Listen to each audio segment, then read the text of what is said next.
Ek klim vir 'n treinrit wat my glo my lewe gaan weerspieël. Klomp stasies op my pad. Sommige mooier as ander, maar elk uniek. En dan die moerkoffie, die lewe se vernis, rond, vol, geurig en vol smaak, ryk en lekker. Drink hom slukkie vir slukkie, geniet hom.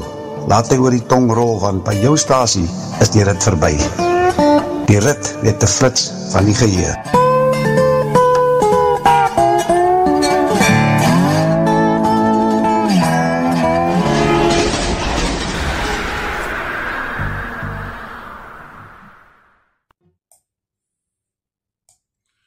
Dis vir jou vriend, hoe lyk dinge daar? Hier op die walle van die groot dam, Port Elizabeth, lyk dinge voor die wind. Jy sien, B-Storm was nog steeds bekend as die sogenaamde Windy City, maar ek en jy weet, dis 'n mythe wat iewers lang gelede voor Uniewording ontstaan het.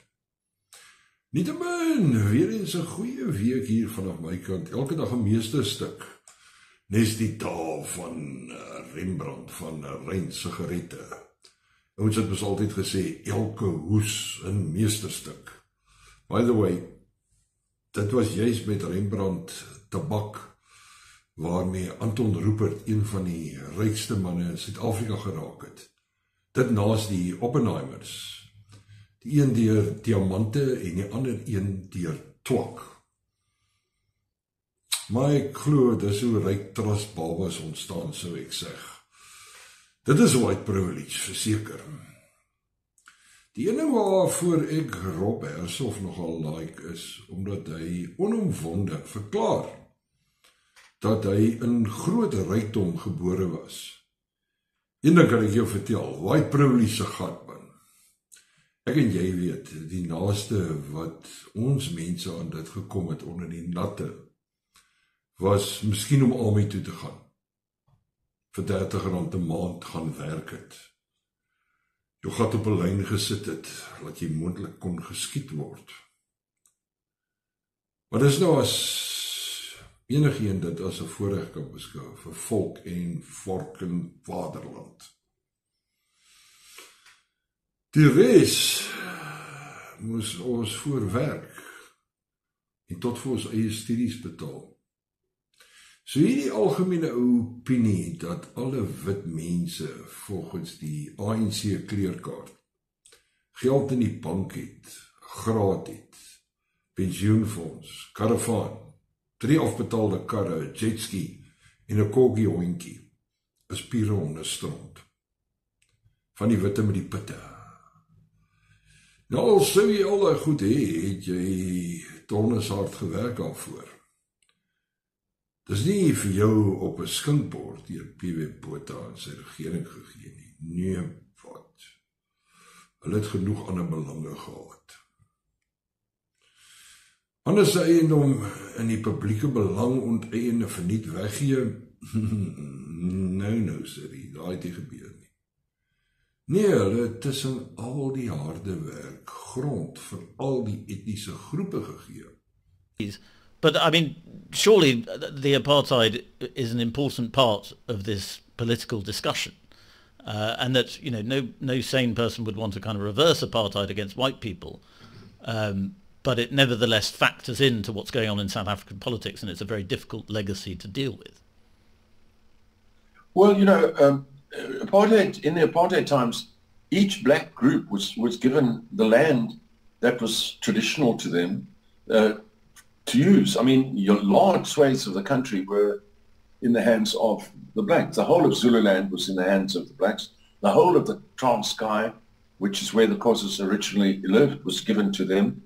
The whole of the area in the northern, near the mountains in north of Pretoria, was given to the Tswana. And and then of course all the Khoi lands along the coast here along the coast here where the Khoi had lived is Khoi land, still Khoi land. So it wasn't as though there was no land given to them. They didn't work the land that they were given. They didn't do anything with it. They simply didn't do anything with it. So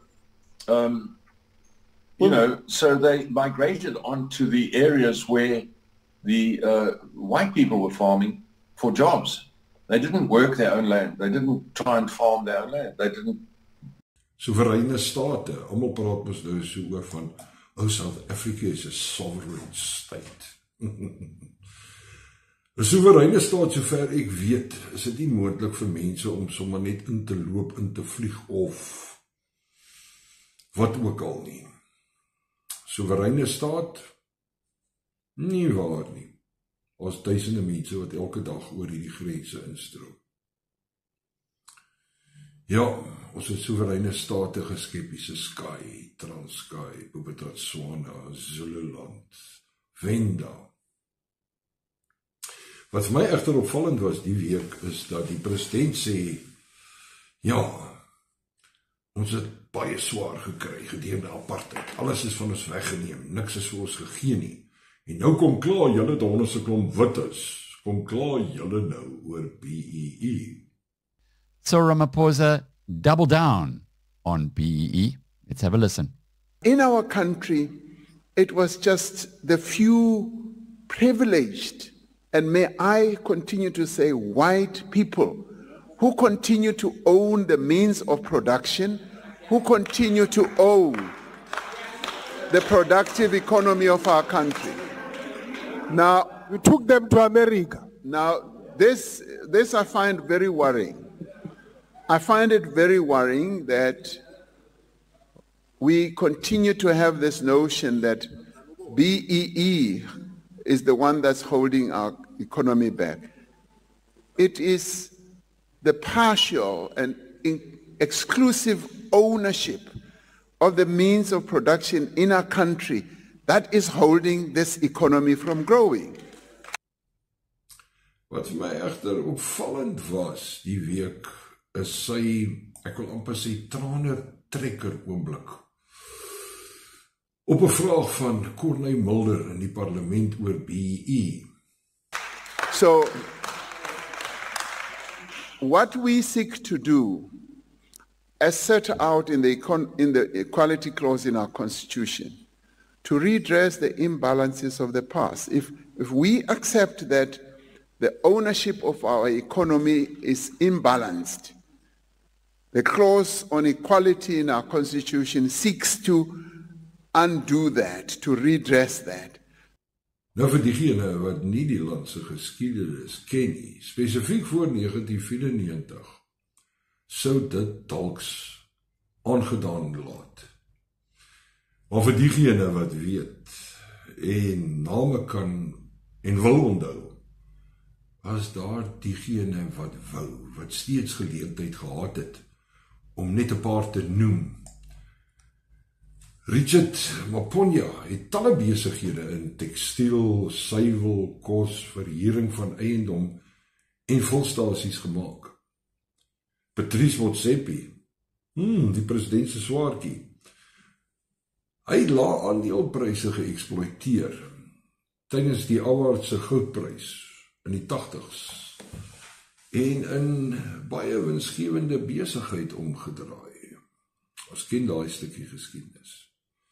Ek kom van Mamasbury af, ek kan vir jou sê, in Mamasbury was daar 'n hele paar miljonêers in monetêre waarde in 1973.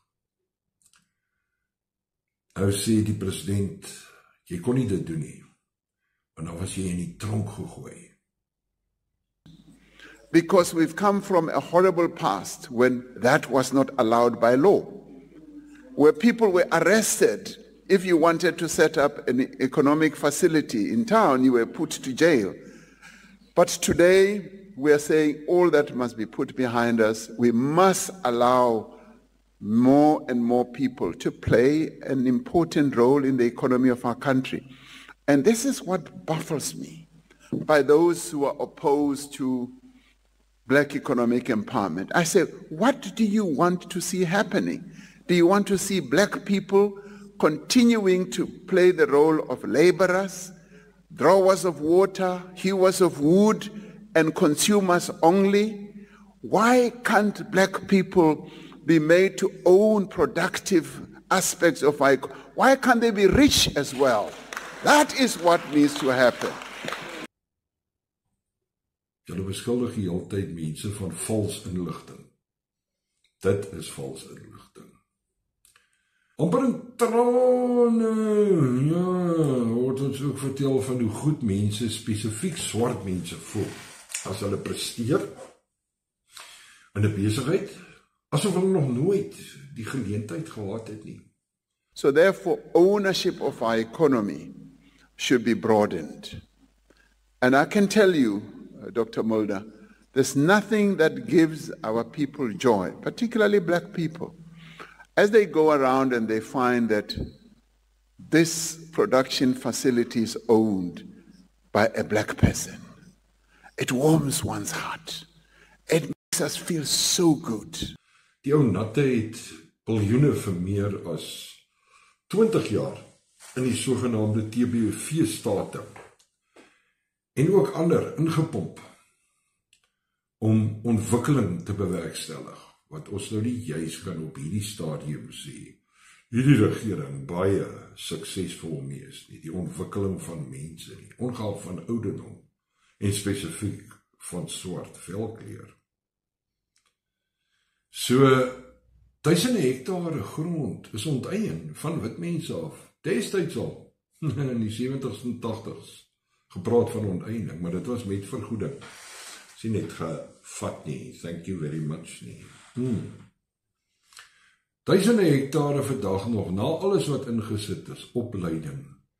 Die mense is nie net 'n plaas gegee, soos hulle nou beloof nie, en dan oorgelaat aan sy eie genade nie. Hulle is opgeleid. Hulle het vir 3-5 jaar geboer, saam met die mense wat daar geboer het. Maar ons vergeet van daai, want dit is nie polities korrek nie. Na al die hoeveelheid hulp, lê baie van daai grond, lê vandag daar onbenut. Van die vrugbaarste landbougrond in Suid-Afrika, onder andere.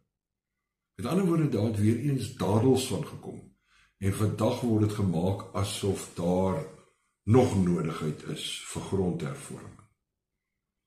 Dit terwyl hulle weet, baie van hierdie mense, of hulle nou kaders was of wat hierdie grond gekry het, buiten nou daai grond wat alles gegee is voor 1994, deur die nasionalistiese regime. Hulle weet, baie van hierdie mense kan nie boer nie, maar ons sal die grond vir hulle gee. Wie wil werklik die grond hê?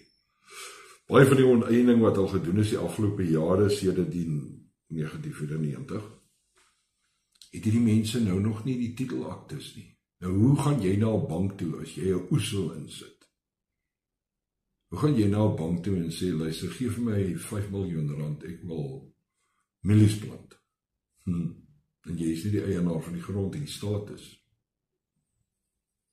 Interessante ding is, ek sien Elon het sy paai gevat en gewaai uit Gouda uit. Daai organisasie in Amerika wat al daai korrupsie blootgelê het. Nou sien ek vanoggend op Isak se nuuspot, hy sê, as iemand het gesê het, dan moet vir Elon Suid-Afrika toe bring om dit te doen. Maar dit gaan nie help nie, man, dit gaan nooit help nie. Wat ek meen, ons het ouens kranige mense hier in Suid-Afrika, wat al vir hoeveel jare besig is. En onthou, ons het die Zondo-kommissie gehad, wat ons hoeveel miljoene opgespandeer het nie, en almal loop nog vry. So wat help het ons bring vir Elon hier na toe.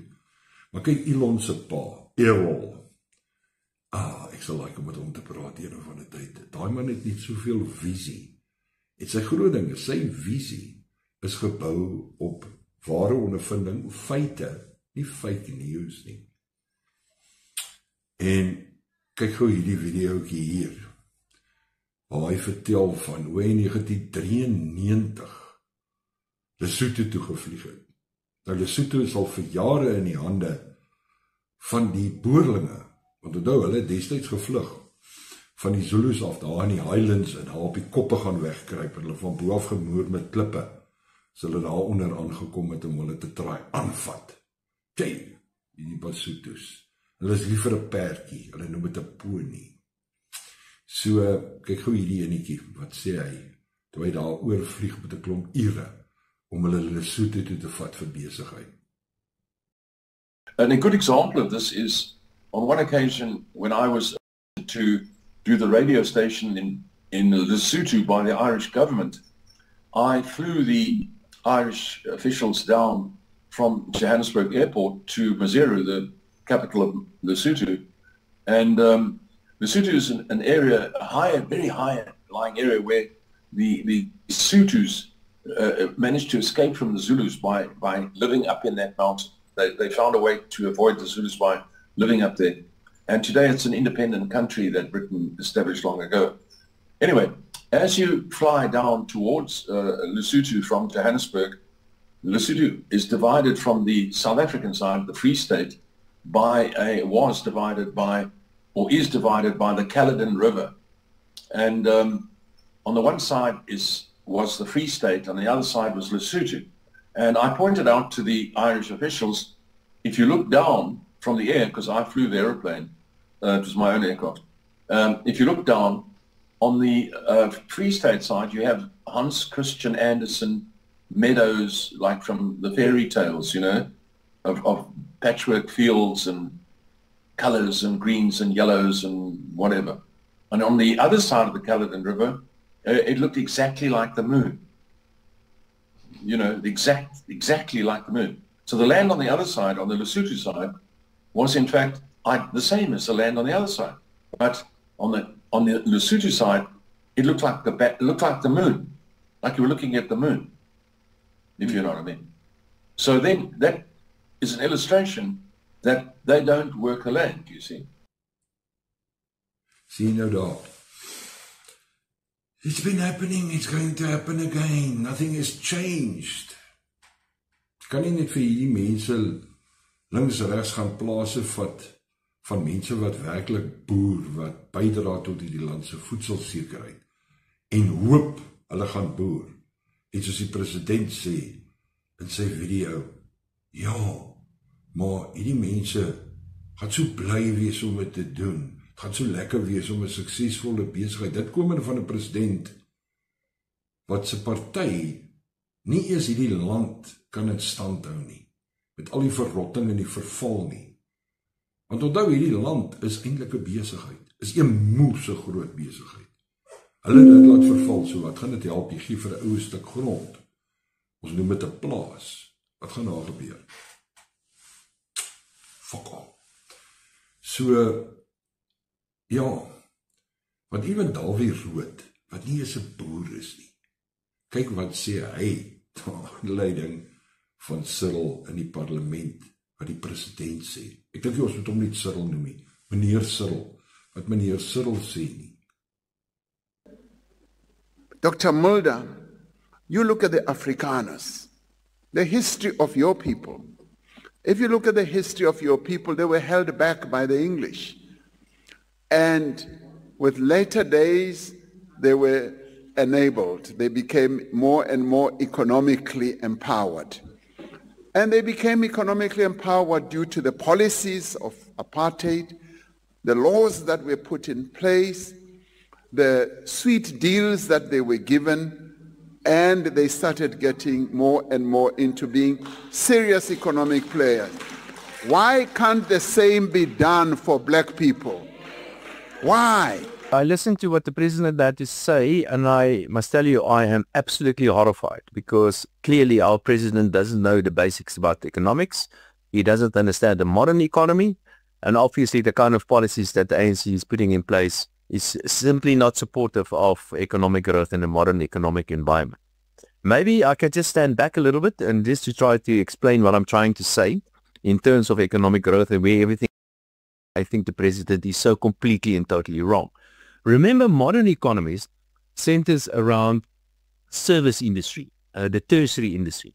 Modern economies are based on two things, of many things, but two things are very important. One is skills, very special skills, and the other one is technology. And it doesn't matter what part of the economy you're looking at. Agriculture is an excellent example for me for that. Is that if you look at agriculture, everybody thinks that you must be a farmer today if you want to be involved in agriculture. And I can tell you, there is no, in the modern economy, there is no space for a farmer. If you are not a businessman, you cannot be successful in agriculture either. So if you look at agriculture and see what it consists of, I spoke to agricultural community this morning, and I listened to how they work, how they produce on their different economic units, because this is what it is, economic units. They are not farms. They've got the input on a farm, for example, or on an economic unit involved in agriculture consists of land. Yes, that is true. But there are many other things. You need a lot of capital, of course, and then crucially important, you need the right kind of structures. Today, in agriculture, for example, it is not a one-man band thing like we had in the past. There are big corporates that they have. They are companies. They are run by boards of directors. They've got chairmen and stuff like that. They've got remuneration committees. They've got audit committees. They are big companies, and those people need very, very special skills. But that's only part of the structure of agriculture. And today, if you want to get involved in agriculture, you could be anything. You can be a psychologist. You can be an electrician. You can be a drone pilot. You can be a geneticist. And in fact, that is where the actual value add in agriculture is happening today. It happens in skills. That's where it is. Now, listening to the president, it sounds like he got his economic training somewhere in the 1920s. He sounds like Karl Marx, because Karl Marx, he thinks that the economic growth centers around so-called capital, and that's where the word capitalism comes from. And capital includes actual money, and it includes land. That's what, in the mind of Karl Marx, that is what matters. And of course, labor. You put these three things together, then somehow, by magic, you get economic growth. That is not what the modern economy looks like. I rest my case. Wat kan ek sê? So wat so maklik mislei die volk, omdat hulle eerstens nie die geskiedenis van die land ken nie. Want onthou, hulle sê, history repeats itself. Geskiedenis herhaal homself. En glo my, dit is waar. So as jy nie kon boer in die 80s, waaraf jou al die hulpe goed gegee is, wat maak jou dat dink dat jy gaan vandag boer? Wat Cyril dink hy's 'n boer met 'n paar buffels agter draad. Dis nie 'n boer nie. My ou pel in die Kaap altyd sê, sê 'n wynboer is nie 'n boer nie.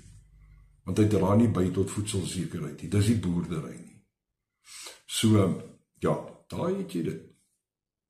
Sien vir jou môreoggend op die trein. Groetnis. Radio South Africa. Your voice.